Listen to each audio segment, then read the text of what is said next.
Batet. It's a PhD student in our group, and I'm just going to say just a few words about him.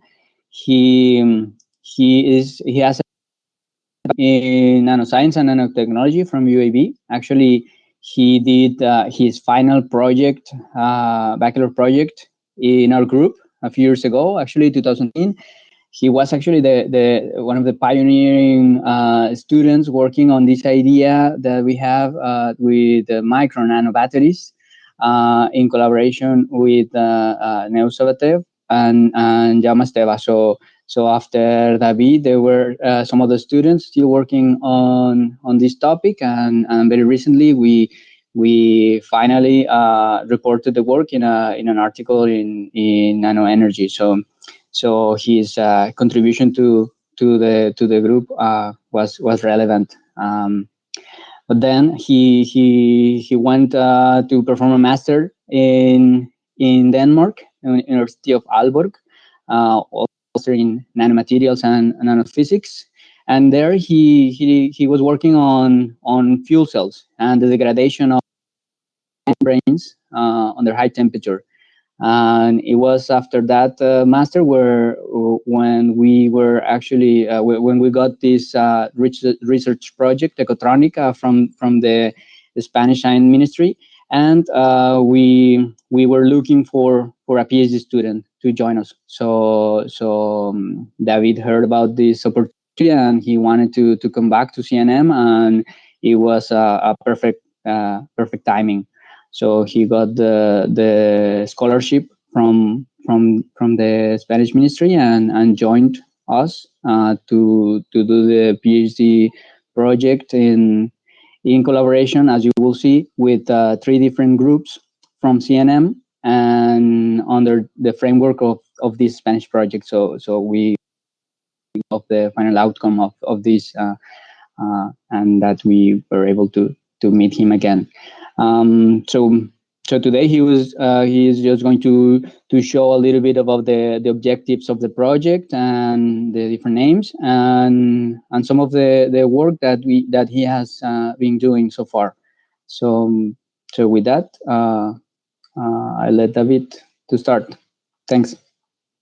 Okay, thank you, Juan Pablo, for your presentation. So now I'm going to start the talk called EcoTronic Towards More Sustainable Electronics. And here is a bit of the agenda of what I'm going to explain. First, I'm going to introduce the topic of e-waste and circular economy and biodegradation electronics. Then I'm going to present what is the EcoTronic project about. I'm going to talk about some printing techniques we have in the house, and then going to present my work with substrates and degradable ink development.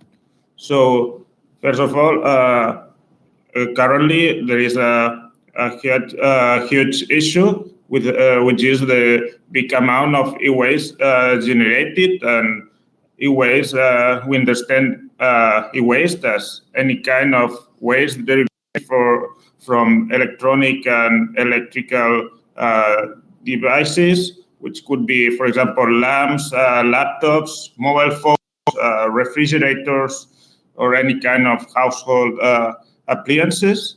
And the problem is not that e-waste generated is big, but this amount is increasing yearly from the 44.4 megatons generated in 2014 to the 74.7 megatons that are estimated to be generated in 2030.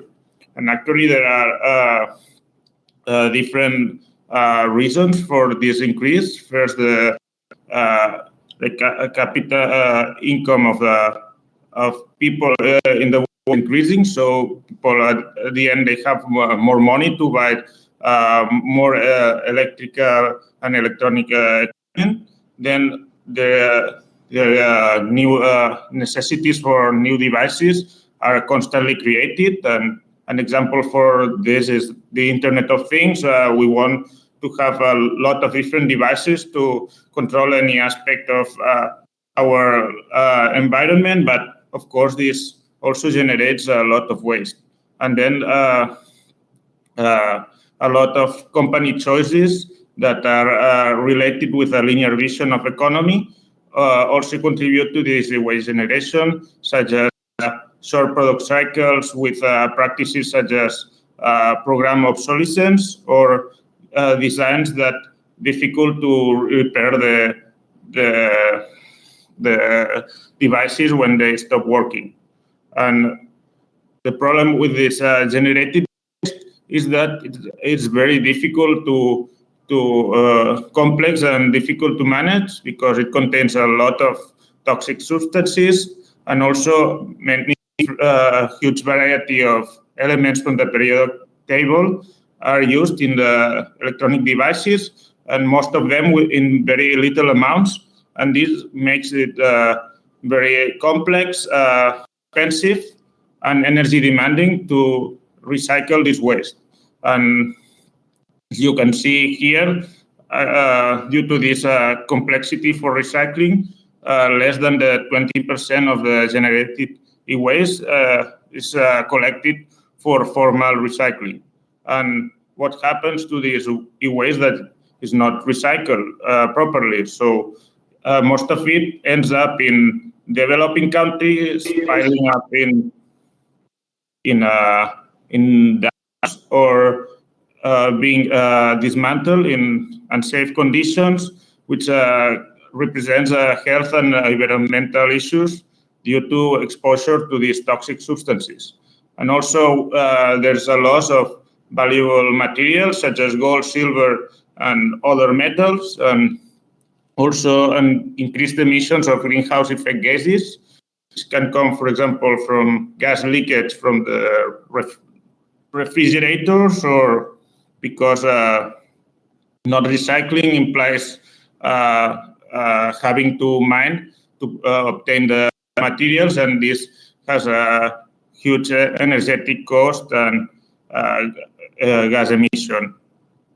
So a possible way of tackling this e-waste problem is implementing a circular vision of economy in which the materials and components, after the device has been used, they can be reincorporated into this life cycle use of products using different paths such as reuse, repair and refurbishment, or recycling. And there's also another path which could be biodegradation, in which the materials and products, they are decomposed to the activity of microorganisms, and they are converted into inorganic molecules and compost, introduced into the life cycle and contribute to biomass production and the production of new materials. And this approach results into a very little amount of generated waste.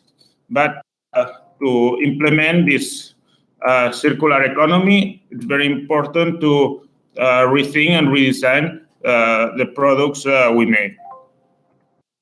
And so, as I was saying, a way of implementing this circularity is the approach of biodegradable electronics, though it is only applicable to very simple devices because the materials and the techniques used, they cannot compete with a standard, with the complexity of standard macro procedures, but of course there are some kind of applications such as wearables or the devices used for the Internet of Things that could be built using this kind of biodegradable electronics.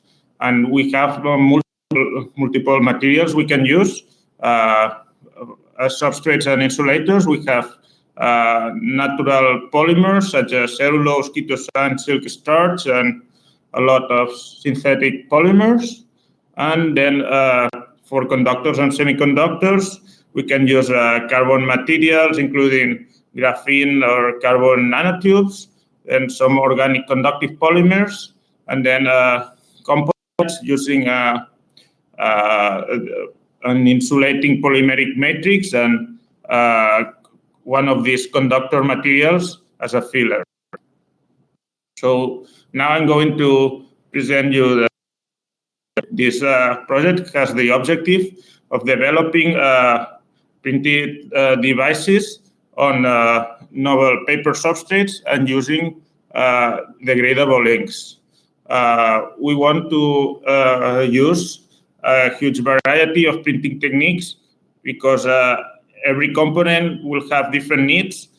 So we'll need different techniques to fit better to any of these needs. And actually, we want to use printing techniques because they are cheap, they are low energy demanding, and also the material waste is very reduced. And then as paper substrates, we want to use them because they are biodegradable, and we want to use substrates called nanopaper, in which we used cellulose nanofibers as a raw material to produce this paper. And then as functional degradable inks, we have insulators, which are cellulose-based, and then conductive materials, which in this case we want them to be composites of cellulosic polymeric matrix, and then conductive filler, which could be carbon materials or organic conductive polymers. And this is a very big project with a participation of different 4 different groups, 3 of them from IMB-CNM, and every of each of these groups, they have experience and expertise in different topics, and they can all be combined in order to reach all the objectives of this project. So first, we have the speed subgroup from MESSI, which has expertise in eco-design and biodegradable batteries, and I'm sure by now you all know the power pad. Then we have a GAB group, and they have already printed electrochemical sensors on paper substrates and prints, so they can bring this area of expertise to the project. And then we have also ICAS, and they have already fabricated a lot of printed electronic devices such as transistors or diodes. From Universitat de Girona, we have the Batet group, and they are the ones in charge of producing the nanocellulose-based papers. And ICAS and Batet, they collaborated to fabricate this diode on a substrate based in cellulose nanofibers.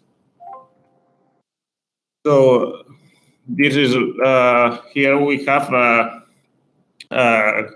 visual conception of what we want to build in this project. So we will have a device on a paper substrate, which contains a battery to make it self-sustaining, then a sensor, a microfluidic biosensor, which will be the application of this device and could be applied to diagnostics, for example. And then we need an organic electronic circuitry in order to process the signal from this sensor. And here you can see the different parts in which will be the project will be divided. First, we have to develop the substrate and the degradable functional inks, and then once we achieve this, we have to build the components separately, the biosensors, the batteries, and the organic transistors and circuitry. And once we do this, we have to integrate all of them into the same platform to obtain the final device. And to make sure this device is biodegradable, we also have to perform some end-of-life studies. Now I'm going to talk about this material I've been mentioning, which is cellulose nanofibers. So they have a diameter in this range from 2 to 20 nanometers, and they can be up to a few microns of length. And they are obtained by treating mechanically or chemically wood pulp. They form aqueous gels with shear thinning properties, and they also can form films, which would be the nanopaper I've been talking about, with optical transparency and good mechanical properties. And they can also be used as reinforcing agents in composites. So now I'm going to present you the different printing techniques we have in the house. First, inkjet printing. It is in this technique consists in depositing an ink drop by drop onto the substrate. Then screen printing, a very viscous ink is deposited onto a mesh first, and then the ink is transferred from the mesh to the substrate by applying pressure. Then we have in the printer lab this equipment which is capable of gravure printing and barcoding.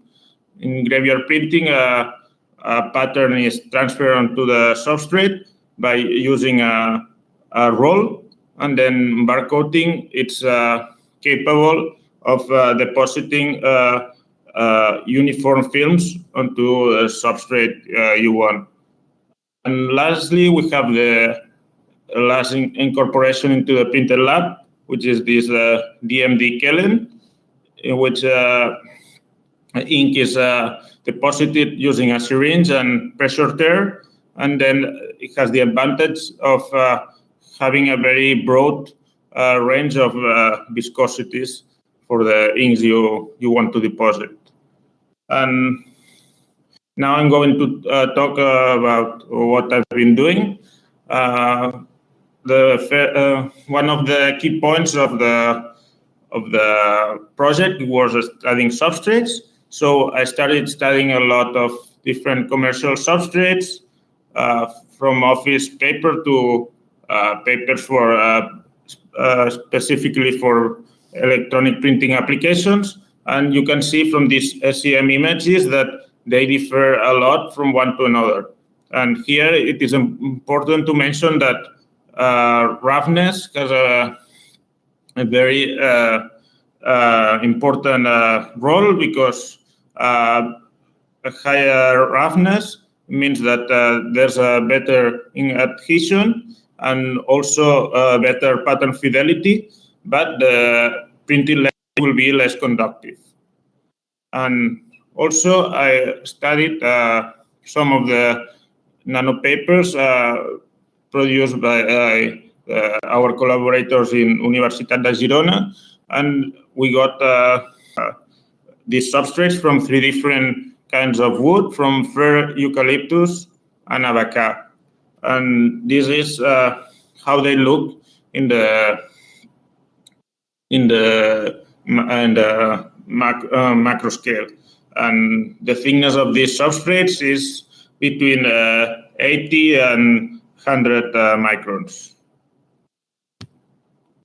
So another use of cellulose nanofibers is using it as coating. So what I did here is I printed a square of silver ink using inkjet printing on top of a normal office paper, and then I got a pattern which wasn't conductive at all because of all this roughness. But then after coating it with the cellulose nanofibers, I managed to, when I printed silver, I managed to get a conductive layer.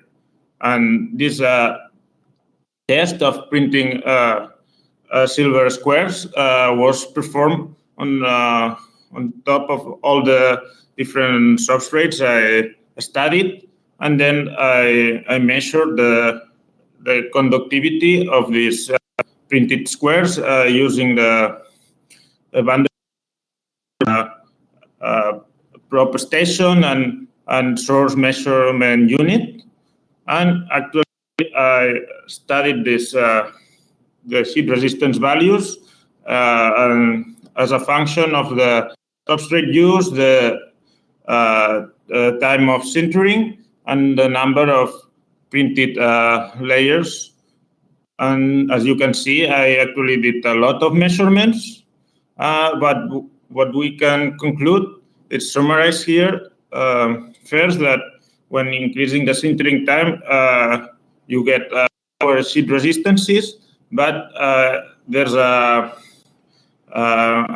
from a time of sintering that you cannot significantly improve this conductivity anymore, because the layer is almost completely sintered. Also, there's an optimal number of printing passes for each substrate, because if you have too little printing passes, then the layers are not conductive enough because of the roughness of the paper, making it difficult a connection between the different parts. And then if there are too many printing passes, the layers have more defects, so the conductivity at the end gets lower. And what is important here is that we obtained values of heat resistance on paper that were comparable to the values on classical plastics substrates such as PET, and this is a good result for keeping working with it. So now I'm going to talk about in development. As conductive materials, I use many carbon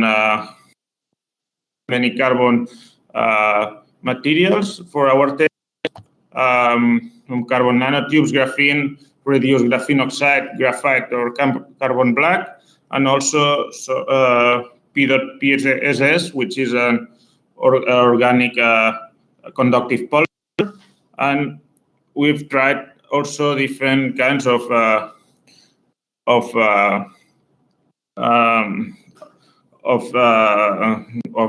polymers to be used as a matrix for the ink development. We'll have, for example, cellulose nanofibers, both commercial and produced by Universitat de Girona, and also other polymers. And here it's an example of an ink prepared using graphene and aqueous graphene dispersion and cellulose nanofibers. So I mix them in different proportions, and then I printed squares using the Kellen DMD equipment, and I measured the heat resistance in a similar way I did with the printing of silver squares. And I actually measured the heat resistance values. And what you can see here is that, as it is obvious, the heat resistance values decrease when increasing the amount of conductive filler, and then we got higher values in the case of the paper substrate than on the case of PET, because of the higher roughness of the substrate. But we can fix this by printing a thicker layer of this composite. And this is all I had to present. And to finish, I would like to thank to the EcoTronic project, which is funding this research, and the FPI scholarships that are funding my PhD, and then my supervisors, Eloy, Juan, Pablo, and Gemma, and many other people, which is helping me, and it's actually contributing to this project. And thank you all for your attention. And if you have any doubts or you want to comment something, can go on with the discussion. Thank you, David. I think some people are hearing you out. I don't know.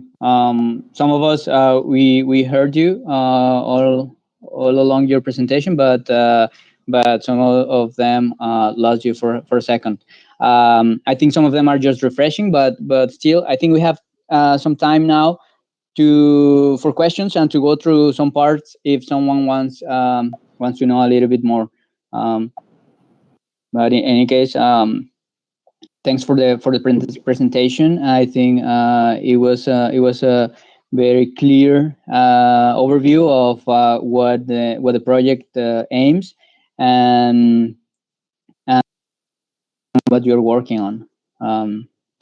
So also, I can say that I believe David when he says that he has done a lot of measurements. They have been a lot, but he actually that was one of the reason why we were so happy to have him back in our group, because we knew him about he's such a hard and methodic and high quality worker, and he is showing that as well in this project. So. So David, as people think about their questions, can you tell us a little bit more about which printing electronics techniques you are considering for each of the components that will be developed and integrated in this project? Yeah, of course. For example, I'll go here. For example, screen printing allows to have a large area printing, and it's very fast to use. And for example, for batteries, we need a large area, so we intend to use screen printing for that. And then for transistors and sensors, we need smaller areas and better resolution. So maybe we'll try if inkjet printing and the DMD Kellen to do these other components of the device. That's it. And the barcoding is just for modifying the properties of the substrate. Mm-hmm. Sounds good. Yeah, thank you. Yeah, I think this is also very nice presentation. Show the capabilities of the printed electronics labs that we have in our group, the different techniques that are available, and the different uses that these techniques can have. We have a question in the chat from our institute director, and he says, which is the relevant added value of nano paper on your application? Transparency, roughness, maybe it's more green than other papers. Can you tell us a little bit more about this? Yeah, for example, the roughness aspect is desirable for some components and not for so, because for batteries, we want to have a very large surface area, so we would like to have a rougher substrate. And for transistors, maybe we need a less rough substrate. Mm-hmm. And our collaborators in Girona, they are trying to do different versions, so we can have both more rough or less rough substrates. And then transparency is not one of the key components in our case, but it could be desirable in maybe future. We have to see this. But another important thing is that it's very easy to mix cellulose nanofibers with other conductive materials to create a conductive paper, and we could find a solution for that. So it's very versatile, this material, and that would be the good part, I think. Yeah. Yes. Thanks. A related question to that. Ferran says, nice David, how is the nanopaper produced, and what are its main advantages over in comparison to other? I think second part is already been answered, but can you tell us a little bit about how it's produced? Yeah, first you need to obtain the level of nanofibers. So as I said, there are different treatments that you can do to water, from mechanical treatments. Then there are also chemical treatments such as oxidations and enzymatic treatments. And then these produce fibers. They are mixed and they and stirred. They are put into a filter, and they are pressed and left to dry. So at the end, you obtain a paper. Yes, that's it. Thank you.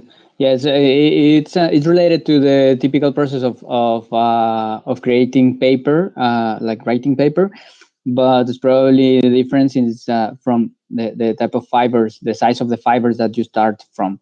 In this case, we have to say that this is a material that we received from our collaborator from University of Girona, and this is sometimes here where we treat it to create either substrate or inks, and sometimes we got the membranes directly from them. Another question from Karma. Thanks, David, for the presentation. I have a question regarding the resistivity of the samples. Are they stable over time, or are they affected by moisture, oxidation, etc., like PEDOT-PSS, for example? Thank you. Up to the moment, we haven't worked that much with PEDOT-PSS. It's one of the candidate materials we have, but as you saw, we have a lot of different materials to test, so we try to focus first in ones and then with the others. So we would have to see that in the future how it looks like. But exactly, I think that the question is like people that have been working with PSS, they have been observing these effects of moisture and degradation over time. And probably the question is that if you get this same degradation or the same effect on your paper. But I'm not sure if you have already reached the point to test the performance over time. No, I haven't done this, but for example, I work also with carbon black and a mixture with this carbon black and nanocellulose, and this material would retain their resistance over time. So I would measure that material in some a month later, for example, and it would have the exact same resistivity value, so the same resistance value. So sure, that was very stable. Sure. All right. Another question from Cesar Fernandez. Thanks very much for the presentation. It is great to see that more and more conventional and non-conventional materials are being introduced in our institute fabrication technologies. And one question I want to ask is, how do you prepare the carbon-based conductive composite layers? Do you prepare the composite material in bulk and then process it somewhat as layers? So really a bit more information about this last process of the conductive materials. Well, what we do is we obtain the separate dispersions of both the the polymeric matrix and the carbon materials. Maybe you can show the slide later on that you have. Which one? About the. I know you don't have here the picture. Yeah, I don't know what. No. Here, no, it's no. You were mentioning that it's a combination of the polymeric matrix and the conductive materials, right? And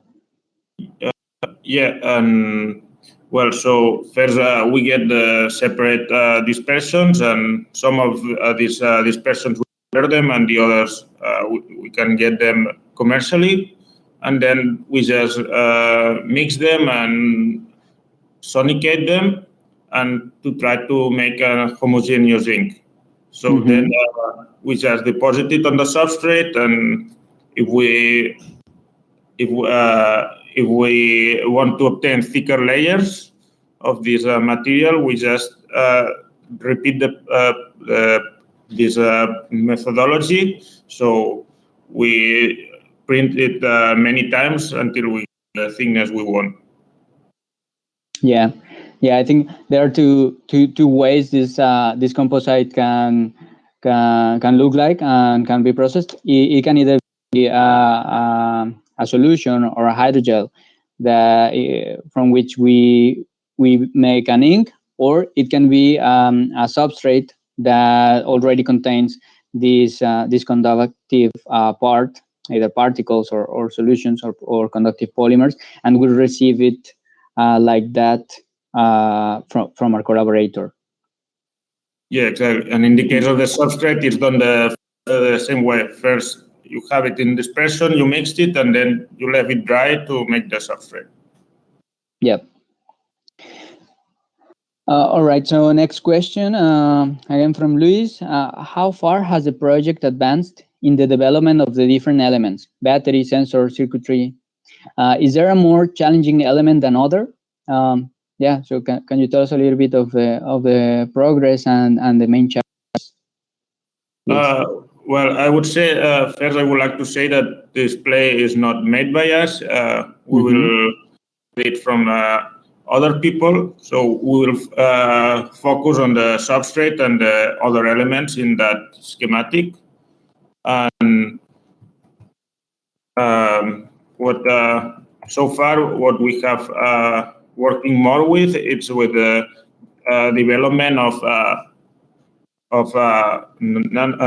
substrates and the development of inks, because as you can see, it will be the basis for building the different components. But we are also starting to characterize different materials electrochemically to see if they can work as biosensors and batteries. And also from the ICAS group, they are working to make this organic circuitry. It's a thing I haven't worked so personally so much on until now. But I would say that the most challenging part would be this organic circuitry, because you need like semiconductors with a very certain properties and mobilities. So and it's not so easy with these materials that we're using. It can be achieved, but it's not very easy, I would say. But yes, we are working on that. Yes, that's it. So this is the current stage of the project. So I don't know if anyone has any more questions. Now's the time. You can either write them or ask them out loud. Otherwise, I think it's time to thank David again for his presentation.